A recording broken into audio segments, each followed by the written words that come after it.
To properly interpret the lessons of history since World War I, we start by asking, who owns the government? Monarchy is privately owned government. Economic theory predicts and historical experience demonstrates that such property arrangements promote future-orientedness, a concern for capital values and economic calculation. Democracy, on the other hand, is publicly owned government. Both economic analysis and human experience suggest that lack of private property rights leads to present-orientedness. In this case, it manifests as government rulers' disregard for capital values. Thus, the transition from monarchy to democracy is interpreted as civilizational decline. If one must have a state as a compulsory territorial monopoly of jurisdiction and taxation, then it is economically and ethically advantageous to choose monarchy over democracy. But this leaves the question open whether or not there exists an alternative. The Founding Fathers gave us an option, a republic, a government that must secure individual freedom under the rule of the immutable natural law.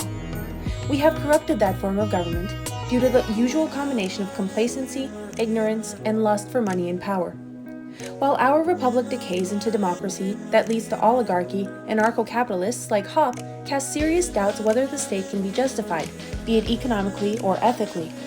Monopolists are bad for the consumer. The monopolist is shielded from potential new entrants into his line of production.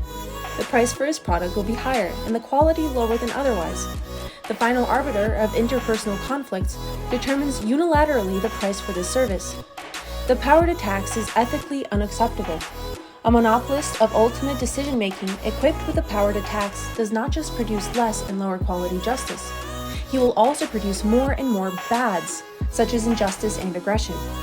Thus, the choice between monarchy and democracy concerns a choice between two defective social orders.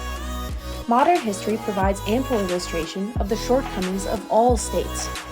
Do we dare to dream of an alternative social order, free of the defects of any form of state? A system free of monopoly and taxation can be called natural order. Other names used include ordered anarchy, private property anarchism, anarcho-capitalism, auto-government, private law society, and pure capitalism. In this system, every scarce resource is owned privately. Every enterprise is funded by voluntarily paying customers or private donors. Entry into every line of production, including justice, police, and defense services, is free. In contrast to a natural order, the economic and ethical errors of monarchy become evident, and the still greater errors involved in democracy are clarified. Civilization needs patience, or falling time preference, focusing on future well-being, postponing gratification, saving, and long-term investment. To understand why the historic transformation from monarchy to democracy is a civilizational decline, we explore incentives and human action under both institutional arrangements next.